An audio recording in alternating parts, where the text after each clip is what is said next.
I'm Josef Lechner, the Brewmaster and Technical Director at Schneider Weisse Bavaria, and this is the Brewer to Brewer podcast from All About Beer. My guest is Beinat Gutierrez, the head brewer of the Ghost Brewery in Spain, and he's here for a conversation that goes beyond the brewhouse and into topics that matter to brewing professionals and curious beer drinkers. First, please visit allaboutbeer.com and follow us on social media at allaboutbeer. And to support journalism in the beer space, check out allaboutbeer.com/support.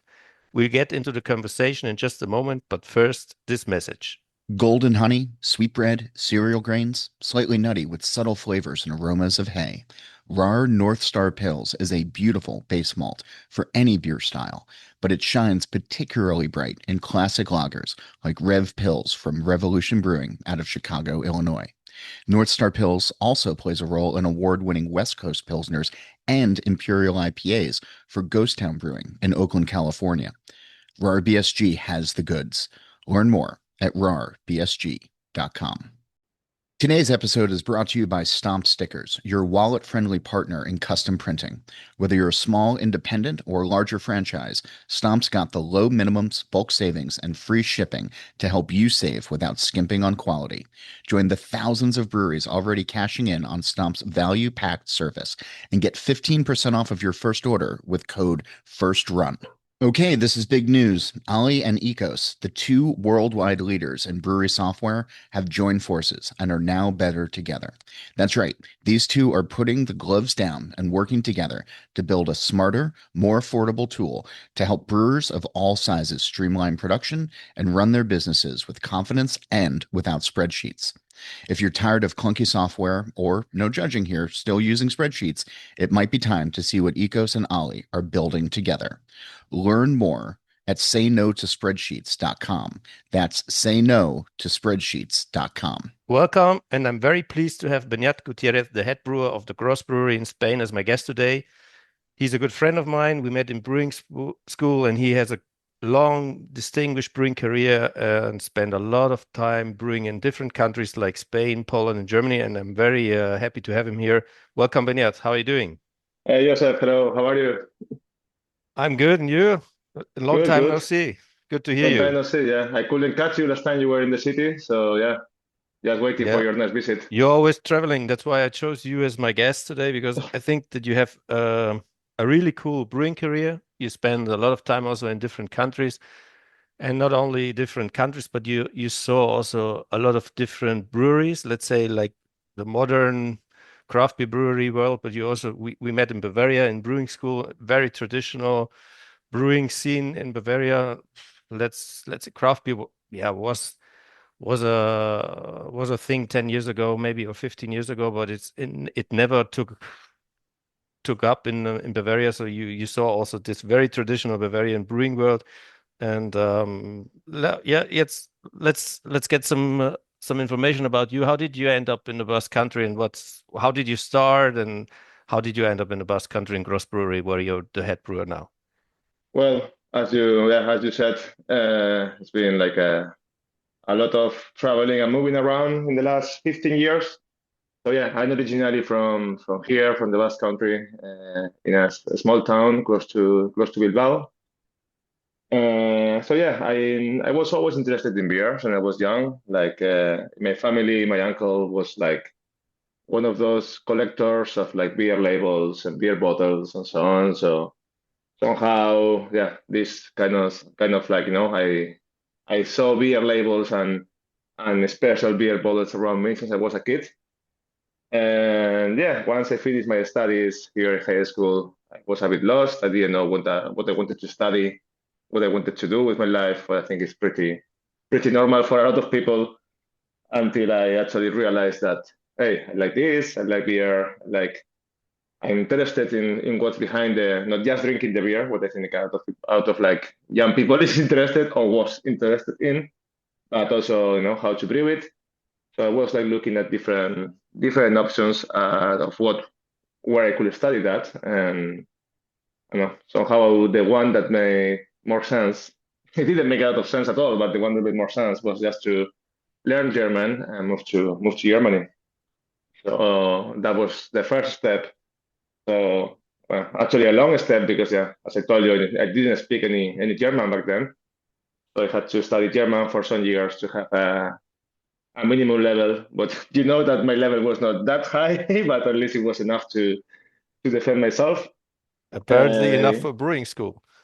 Enough for brewing school, yeah. In the end, beer is beer. Yeah. Well, the problem was that then I arrived to Bavaria, and actually all the German that I learned it didn't matter at all because people was speaking Bavarian there, so it was really different. That's Yeah, but that's true, but at the end, like now you ended up in a Basque country, and Bavaria is like known to be like a very special place in Germany, and also the Basque country is a very special place in Spain. So at least the philosophy and the mentality there was quite similar. And okay, yeah, so, yeah. So Bavarians are really proud of their dialect, really proud of the country, and really proud of their beer.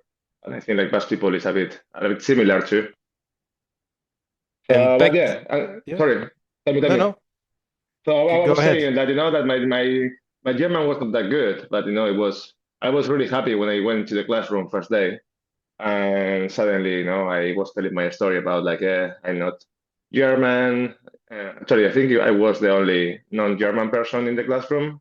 No, we had a Japanese student too. Yeah, that's true. Itoshi was his name, right?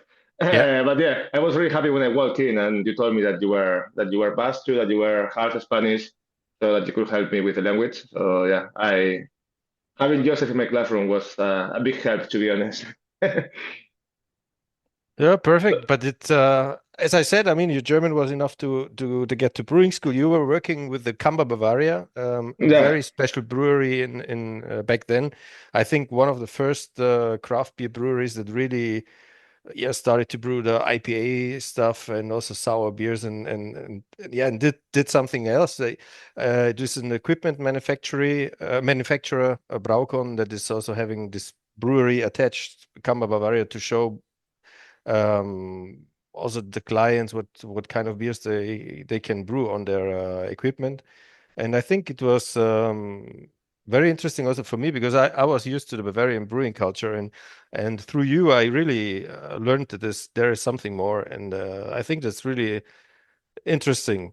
And yeah, now you're in the Basque country, and I think the brewery is, from a philosophy, maybe quite similar to Campo Bavaria, but there's something special about Gross. And for me, as like the people, like a guy that knows the brewery, and you, and also travels a lot to San Sebastian, you brew also the modern styles like IPAs and sour beers, but you have a lot of traditional beer styles, or at least the concept of them in your brewery. You brew a Czech Pilsner, you brew a lager beer, and that's really interesting. So my question would be, in from all the countries that you have been, I think, in my feeling, you took something like the brewing philosophy or some concepts from there, and you applied them in your brewery. What is it, and what makes Gross beer special?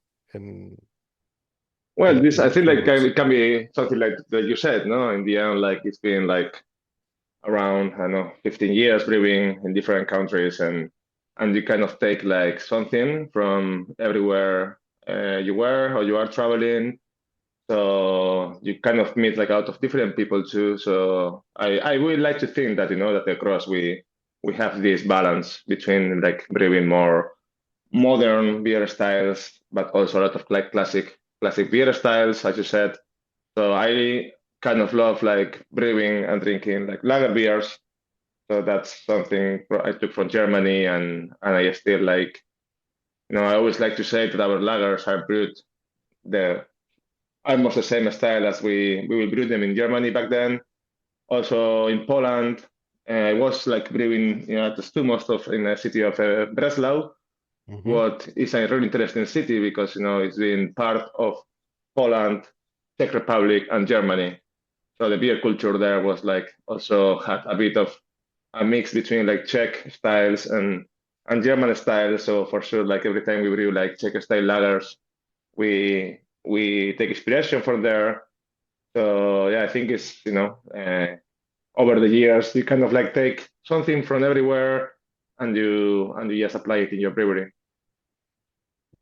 really interesting. You talked about lagers, and you mentioned it, the Czech lager, because it's not only that you brew lager beers, but it's a very, very distinct style. It's a Czech lager. So I really you put a lot of detail also when you brew the beer, because I saw that you also bought the right glass for the beer, and you branded it with the Brewery sign, of course, but it's the typical Czech Pilsner beer, lager beer, or Czech Pilsner glass.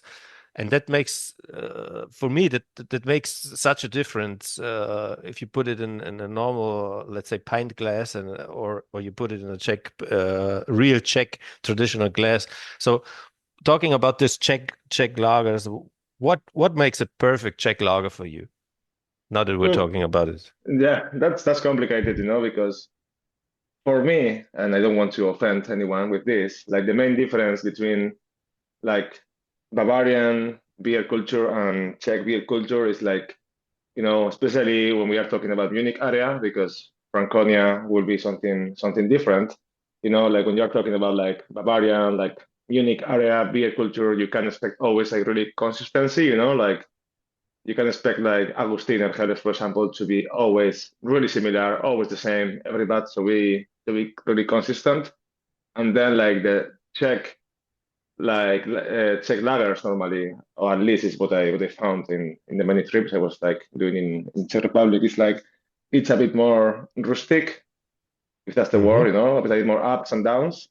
So I remember like when I was living in Poland, like I was like walking down the street, and something that every brewer does probably is like look at what every bar has on tap. So I walked by a really small place, really random. It was not even a craft beer bar or anything like that. But I know, I was like walking by, somehow they were playing good music. I look at what they had on tap, and they had like a beer called Coat. It's a brewery that is not open anymore. They closed it. It was like a old school, like Czech brewery. And I was like, oh, I had to try this beer because I heard really good things about it, but I never tried it. And I walk in, I drank a pint of this, like I think they had like a Plato 12 Czech Pilsner, and it was amazing. So this bar got to be my favorite bar in the city. But you could really say when they got a new order from the brewery, because the consistency was like really ups and downs.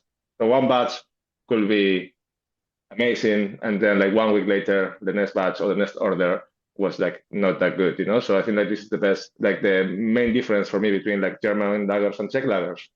And then what I like from Czech lagers, I mean, like talking about Czech lagers is like this, it's a big word, but like we are talking about like Czech pale lagers, so we're talking about like a Plato 10 or Plato 12, Desítka or Světlíček.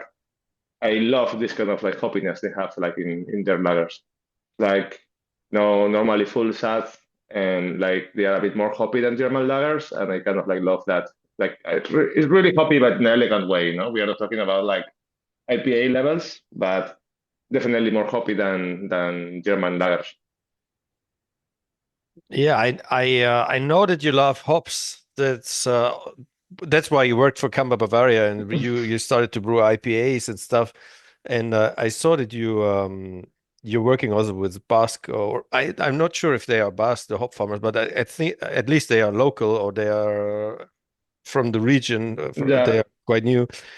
So I agree. The Czech beer culture is great, and I loved all these old hop varieties that they use, because they are very yeah, they fit the style very well. And I saw that you are also now working with the Spanish hop farmers, so maybe you can tell us a bit something about that, because that's also interesting. Maybe also, I'm not sure if you use it in your Czech lagers, but that would be cool if let's get into this. I mean, let's talk about a bit the Spanish hop farmers. Yeah, so like we started using heavily like last year, like hops from naturally there from the Basque Country. It's just like half an hour away from the brewery in a small town called Azpeitia. It's a friend of ours called Pepo, and he started like producing like a small amount of hops, but every year is like growing and growing and growing. And so we started just using these hops in the beginning for the wet hop beers, the beers we were like brewing with fresh hops once a year. But then we saw that the quality was there, and that the hops were getting better and better every year. So now we are like buying of him like around 70% of the hops he's producing. And we even moved like some of our core beers to using like all local hops. So we have like a, well, I would say it's a Coles. If someone in Con will will drink this beer, they wouldn't say it's a Coles. But well, we don't call it Coles either. We call it a upside down lager because it's basically like a lager process, lager recipe, everything. But we just ferment it with a ale yeast strain, but in a colder temperatures. So we moved this beer to using local hops.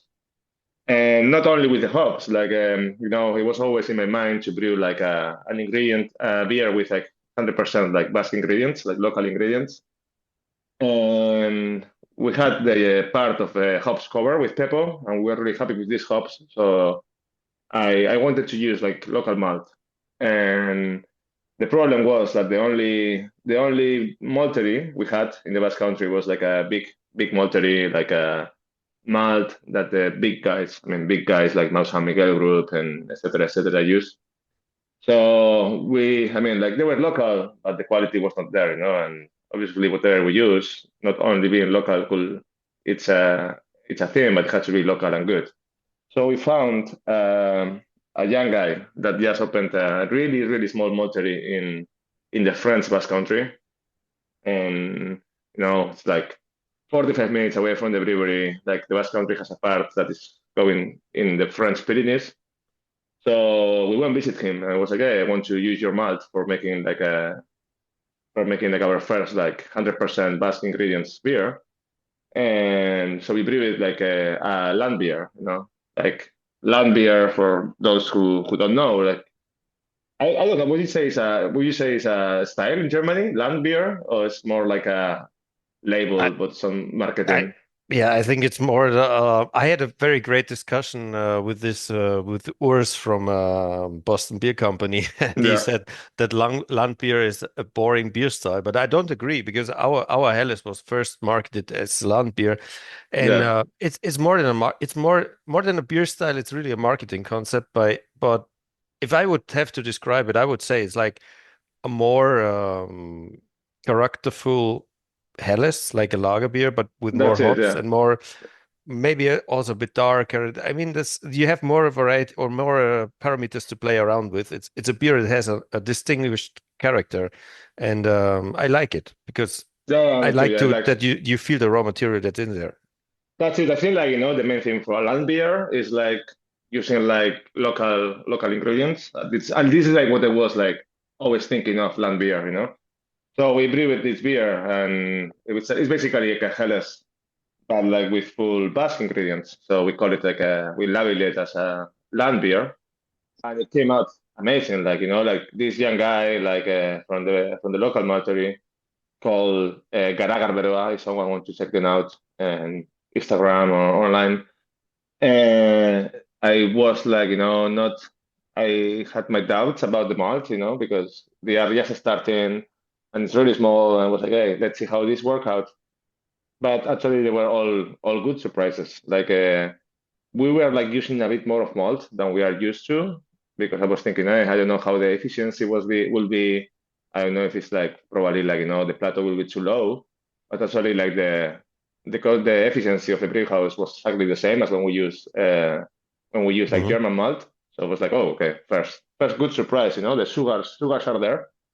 And then when we finish the beer, like the flavor profile is amazing. It's like a really clean German Pilsner malt, but brewed like, I don't know, a bit less than half an hour, a bit more than half an hour away from the brewery. So as I was like always talking with him, he's like, hey, this looks amazing, looks really good. And I was like, okay, I want to buy more malt from you. I want to brew my lagers with your malt. But yeah, my surprise was that he was not like malting enough malt for even for us that we are a small brewery. It was not enough. So yeah, I think like we are gonna just keep it to this beer. We are gonna put it in our core range because people was like receiving it really well, and we are gonna use it here. But it was really nice. And about hops, like as I said, like Pepo, like every year we go to his field, we are surprised. Like like the hops they look better and better. Flavor is there. It's not easy to work with hops because like German varieties don't really play good here. they are really delicate, but so he's mostly planting like a bit of old school American varieties like Cascade, Chinook, Hmm. Centennial, stuff like that, but doing Yeah, it really, really great. well. Yeah. No, great hops. Oh, that's really interesting. I mean, you talked a lot about local ingredients and local raw material. The Basque Country is a special place. I mean, people can Google it and read a bit about the story of the Basque Country. It's really an interesting place, and it's most known for great food and cider and everything. And now there's this, in my opinion, very great craft beer culture that I think came up the last 15 years. And if you would have to describe it, and now we talked a lot about this raw materials and craft malting and stuff, what would it be? What makes a Basque craft beer different from another craft beer, or a gross craft beer different from another craft beer? Oof, that's difficult. That's difficult, Like I don't think that there is like a thing that makes like Basque craft beer different to feel like, with nowadays with Instagram and internet and social media, whatever, like everything got really homogenized, like really like the same everywhere. So that's a bit difficult, because beer trends they just like travel so fast right now, like someone in Australia is brewing something, a new beer style. Well, Mhm. if there are like new beer styles, but it's brewing something new in Australia today, and you see it like in the Instagram tomorrow, and you can brew it yourself, because more or less, if you can read what they are doing and you know what they are doing, like everything gets like really fast from one place to the other. But as you said, yeah, it's been 15 years. So I think like the Basque craft beer scene is now in this point where it's getting mature. Obviously, the industry is suffering like everywhere. I think it's the same here in Germany or in the US. So some breweries are closing, and I think like what is happening now is just like I don't know if I would say the best, but like the ones that they are doing things something different or something good, they are around, and some of them are closing. So I think we are getting to this point where it's maturing a bit more. So you would say that the craft beer scene would be like will will remain as part of the Basque culinary culture because you have cider, you have great wine, great food, and but do you think that craft beer, because it's really new compared to all the other culinary culture, will it be part of this culinary culture in the Basque country in the next 50 to 100 years? Do you think that? I don't know. Let's see if like the craft beer survives next 5 years, but but If I think so. I think so. I mean, like yeah, as you said, a lot of people travels to the Basque Country just for food. yeah, I So when agree. people, I would agree, Beinat, because I yeah, think so that it great you brew great beers. I think they you have a great culture for food, and people drinking a lot of beer, and I think that the craft beer scene, the good beers that you brew, that they will remain as part of this culinary culture. I yeah, think so. I Let's talk about it definitely in 50 years. yeah. Let's see. No, I definitely saw it changing. I mean, I've been like 4 years since I came back to the Basque Country. And I saw craft beer going to a more of these states of being more ghetto, where you could only find it in the craft beer bars and craft beer shops, to a bit being something a bit more mainstream. What is pretty cool, like for those who don't know, like San Sebastian is in the coast, so it's by the ocean. Like a lot of surfing here, and there is a place called Southwest where a lot of young people goes there after surfing, after going to the beach, just like drinking some beers, to see the sunset. And I see like every summer, because that's a really like a summer place. I see like every summer like more young people like drinking like craft beer when back, maybe like 5, 10 years ago, it would only be like commercial industrial beer. Hmm. So I think, something I saw in the last 4 years has been that it's getting more popular or more mainstream at least. So that's a big part, like when people already start accepting you as something normal and something local, and they know that, it's not something only for beer geeks or whatever. So that's a big part. And then the second thing is like, as I was telling you, like a lot of people travels to the Basque Country only because of the food, like a lot of foodies, a lot of. I mean, we all love to go to a new country and try the food there, but like how the Basque Country has this, it's famous because of the culinary scene. Like we always get a lot of people from around the world that come to the brewery just like, hey, we came here to try this cider, to go to this and this restaurant, but also to come to visit your brewery. So I think we are getting there. We are like getting there to be part of this culinary scene. That's cool. That's a cool opportunity. We're going to take a short break for this message and then come right back for more of this conversation with Beinat Gutierrez, the head brewer of the Gros Brewery in Spain. Golden honey, sweetbread, cereal grains, slightly nutty with subtle flavors and aromas of hay. Rahr North Star Pils is a beautiful base malt for any beer style, but it shines particularly bright in classic lagers like Rev Pils from Revolution Brewing out of Chicago, Illinois. North Star Pils also plays a role in award-winning West Coast Pilsners and Imperial IPAs for Ghost Town Brewing in Oakland, California. RahrBSG has the goods. Learn more at RahrBSG.com. Here's a money-saving tip from StompStickers.com. They're version discounts. Ordering different beer labels in the same size, shape, and material? Just add everything to your cart and you'll automatically get a discount. Get 15% off of your first order with code FIRSTRUN. Have you spent countless hours juggling multiple spreadsheets, handwritten notes, and disconnected systems? In this business, time really is money. That's why Ali and Ecos have teamed up to bring you the most powerful craft beverage management platforms in the industry. Whether you're a craft brewery, distillery, cidery, winery, or even cannabis beverage operation, producers like you are saving up to 10 hours a week so they can focus on increasing sales. Stop wasting your time in endless cells and rows and start catching up. Learn how you can save time and money at saynotospreadsheets.com. That's saynotospreadsheets.com. Welcome back, Beinat.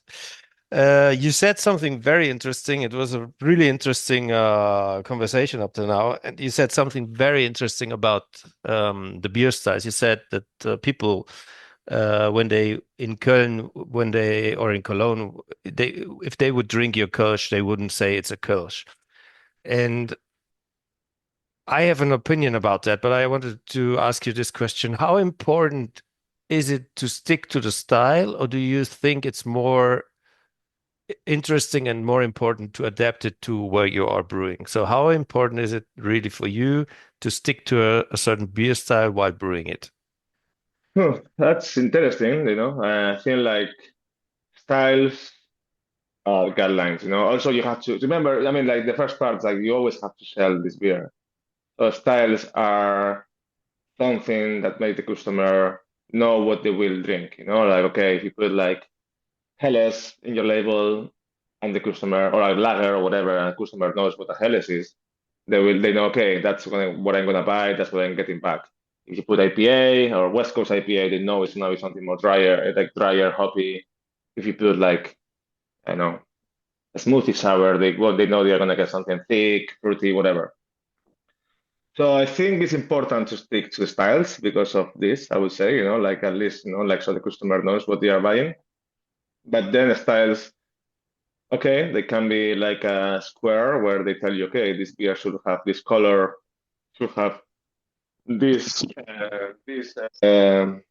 alcohol amount, and should have like this flavor profile. But you can play a lot between like this all these points.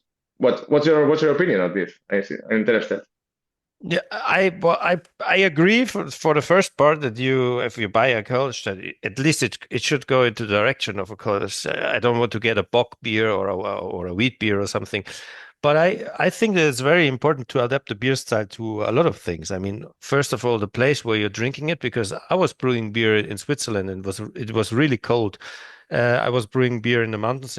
You know the place. You visited me. It Yeah, was at that's it. 1,808 meters. So I think the beers there they should have more character than a beer maybe in Costa Rica or where in a country where it's very hot. And I It also makes sense. think I think that also a wheat beer in summer there and in winter they should be a bit different. I think that in winter the wheat beer could be a bit darker, a bit stronger, slightly maybe, and in summer a bit less plato, a bit less color, whatever. I mean, I think it is important where you drink it and which time, if it's summer and winter. And also, I mean, in the Basque Country, people are very proud their own food and everything. So I think it's very important also to think about where the people would drink it, and it would be most probably in a tapas bar or after the beach, as you said. So I think that this is something that really, really plays into this. And for this, I really that's the thing that I think a brewmaster should do to the beer, give the beer a known story and a known concept. And I always tell people that if they want to brew a wheat beer or whatever, and they ask me about the recipe, then I say, where do you want to brew it? I mean, and for whom do you want to brew it? The concept for the beer and this is really important for me. So I think it's important to stick to the style, but it's also important to adapt it to the conditions where you are. And I think Yeah, that's makes something. sense. Yeah. I think that's something that you did really well with the Czech Pilsner and also the IPAs that you brew, because I mean you could also add more and more hops, but I think they are really easy drinkable. They are great with the. We have, I think my favorite bar in San Sebastian is the Bar Daisy, and you know it. They have great food, and they are known for Yeah. their very extraordinary burger, which is Don't say only don't a say piece it of. don't say it too loud because there's already a lot of people going there. So Yeah, yeah, so no, then that's a big problem for the bar. yeah, Yeah, it's because no, it's not for very the bar, small, but but not for the bar, but for me, because then like when I want to go drinking a beer there, have some food, yeah, they yeah, cannot go it's a anymore because it's nightmare in always summer. full. Yeah, but they have very great beer. I think your beer is perfect for that. And also the let's say the style of the beer also normally suggests the glass and the portions. If you go to Munich and you order Helles in a beer garden, you will get a liter, and I think if you would get a liter of whatever in San Sebastian, that would be a problem. But you have Yeah, this own culture with Zurito and yeah, Caña, whatever. So you have smaller portions, and that's also making the beer culture totally different. And I think that's a big, big opportunity to really, yeah, give a little twist to all of these beers here. yeah. I think That's like like that's I mean like making our beers drinkable. It's something I work really hard with, and no matter if we are talking about like a 5% Helles or a 8% double IPA. And actually, I think it's something we do a bit different than many breweries do. For example, when we are brewing collabs, or when I'm talking with other colleagues in the European beer scene, we are talking about like brewing IPAs, and a lot of people will be like doing like simple infusions in the mash or like stuff like that. And I think like probably because the place where I learned where to brew was Germany, where mostly I think like almost everyone will be doing like a step infusion. hmm I think it's something we do with all of our beers. Like we step infuse, we do like different temperature rest, like for every beer style. And I feel like we do that also in just to make the beer more drinkable. Like we always say, like in the end, we are breweries, we sell beer, and we want people to drink a lot of beer so we can sell more beer. So then if you make your beer more drinkable, that the client is not only gonna drink one pint or two, but like when they are in this moment, oh, should I drink one more or not? If your beer is easy drinking and your beer is like drinkable, they will go for one more. So that's why we work really hard into the brew house to make our beers more drinkable. And it fits obviously with the hot summers, it fits with the food culture here and everything. But I think like it's something that every brewery should do because in the end we want to sell beer and we want people to drink like one more pint. So the more drinkable you make your beer, the more beer you will be selling. That's true. That's really also very important in Germany, as you know, as you mentioned. I mean, all the people are really spending a lot of time in the brew house and putting a lot of detail and effort there to make the beers easy drinkable. Talking about these technical concepts and now talking about the German brewing, like you spent time in and you said like Poland was a mix of Czech and German and Polish brewing culture. And what technical details besides maybe the meshing regime would be something that you said, okay, that's something that you adapted in your brewery and it makes a big difference or for you or in while brewing your beers? You, you mean like from Poland or in general? In general, like what is one Oh, technical many, detail maybe many, that you many. many? Okay, Many, many but things. Like, if like you the step match will be one, like starting to ferment our lagers like colder than usual will be one more. I don't know, working hard especially like working hard in the brew house. But I think like, like it's something like a lot of craft breweries don't do. They are, like they are only focused into how many hops and which varieties and blah, blah, blah, blah. Or even like, in adding like, adding like different chemicals for like this part of this and this. But it's something that you can basically do like working hard in the brew house and doing things properly. Like it can be pH, it can be like boiling time or boiling, like many, many things. So I think like it's something we do differently for sure. Like, but in the end, like I learned how to brew in Germany. So like even if you brew IPAs, a lot of our we talk about many things about like many times about these things, but even if you brew IPAs, like a lot of the processes we do in the brewery, they are like really similar to like a lager brewery in Germany. That's interesting. I mean, we have a similar thing here in Schneider. You know that we have this collaboration brew with the Brooklyn Brewery, which is our Hopfenweisse, which was actually one of the first German craft beers that have ever been brewed. And it's when you look at it's brewed completely different to how we brew our wheat beers, because normally we do a mash out decoction for all the beers, but this one is brewed with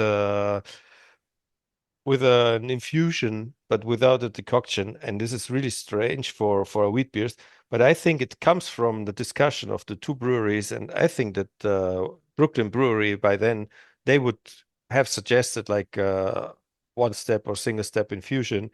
And Hans-Peter Drexler, my predecessor, would have said, no, no, it's a wheat beer. We have to make like at least one decoction. And then the compromise was to brew like an infusion without a decoction, and it's great for the beer. And Yeah.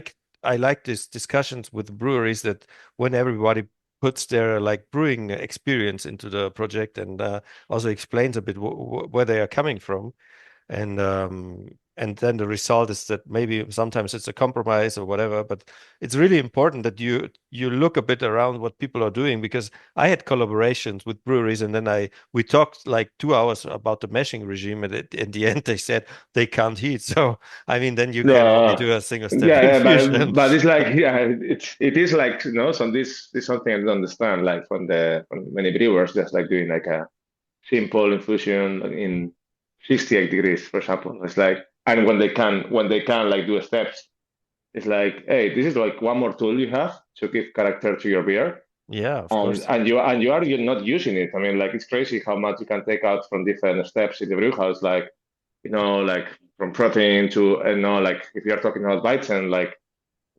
starting colder into the brew house to have like more phenols and esters, or like you can do many things in the brew house that many brewers are not using, and they are like missing a lot, in my opinion.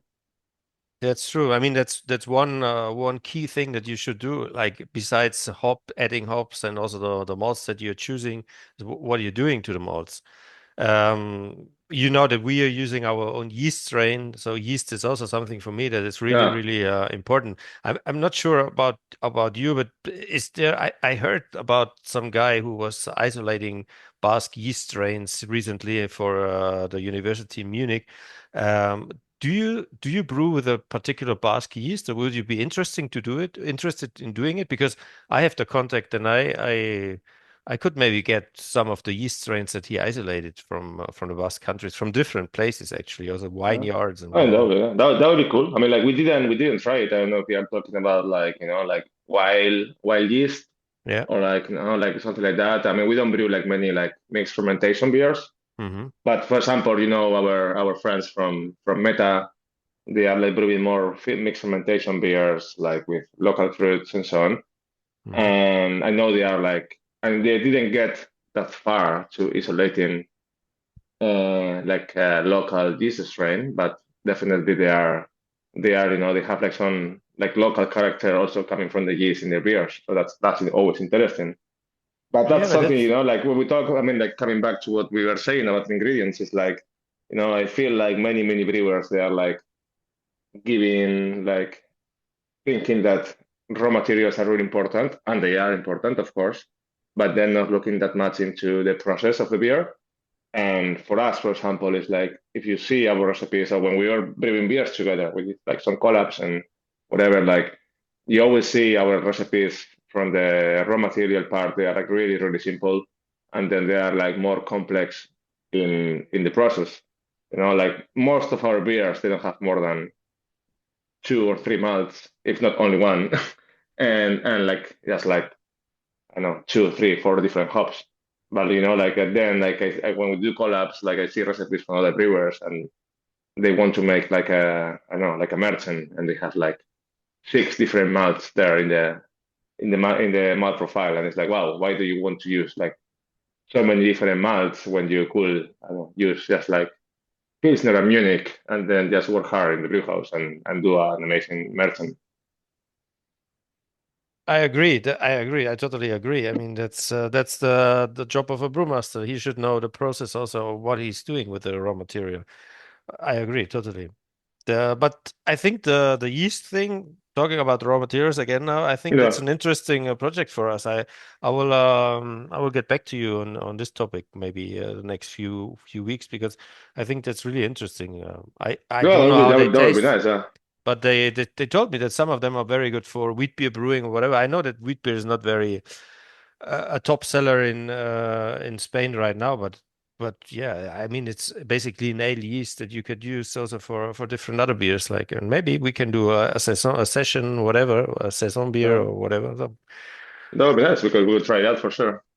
you talked a bit about your collaborations, and I think you did like I'm feeling that you did like 1,000 or whatever, but I'm not sure you're Uh, traveling all the time. So what is the most extraordinary collaboration that you did, and how important is collaboration or a collaboration brewing for you in your daily job?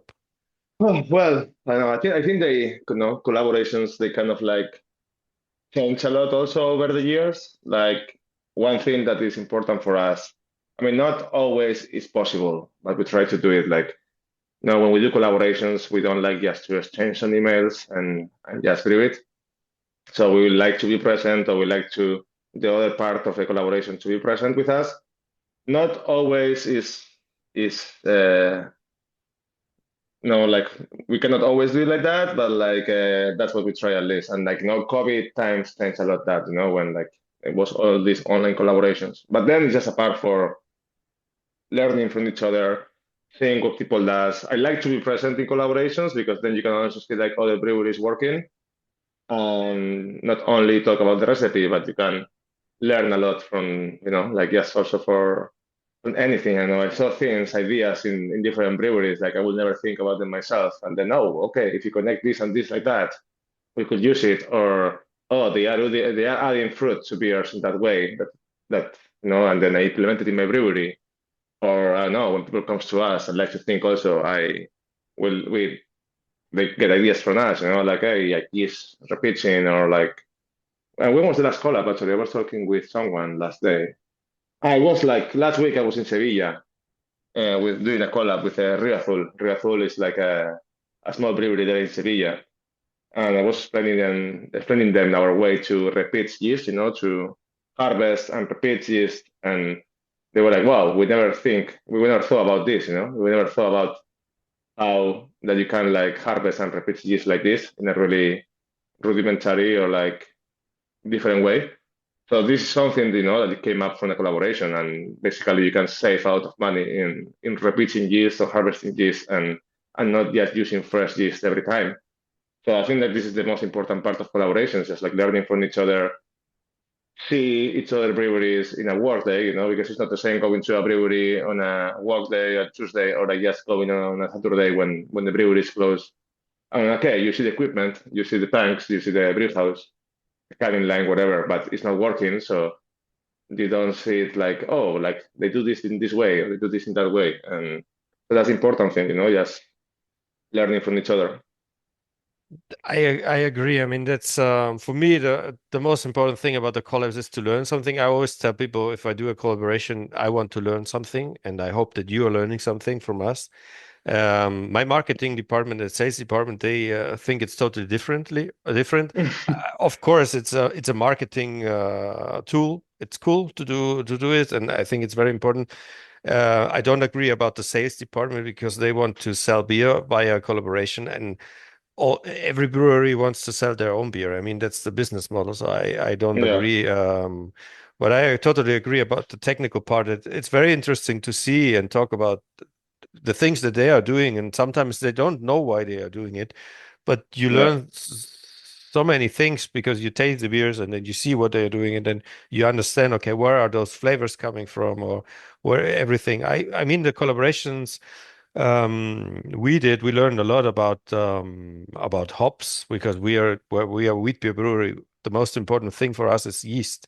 So yeast is giving the flavor to the beers, but we now use 10 different hops and we use them in all the brewing steps that you can imagine. I mean, we have the open fermenters and we hop also in open fermenters and everything. And that's stuff that we learned while doing collaborations because nobody was ever thinking about throwing hops into an open fermenter. But I mean, it's basically there. So I mean, it's nothing easier than that, and Yeah, it was sure. great. You talked about evolution and how this things developed also in the collaborations, and I think it's time to get to an end of this whole conversation, which is really interesting. And I could keep on for hours, but we have to meet and drink a beer. I think it's better. Um, we talked about a bit that how things develop. So is there a trend that you are observing in Europe or also in the Basque Country where the market is heading? And what is it? What would you say? Where is the market going? What is happening in the beer world? Not beer. Anything but beer. It looks like it's. No, that's kidding. Like I know, if we are just like talking about beer and not just drinks, I would say like definitely like lower alcohol beers, lagers are becoming.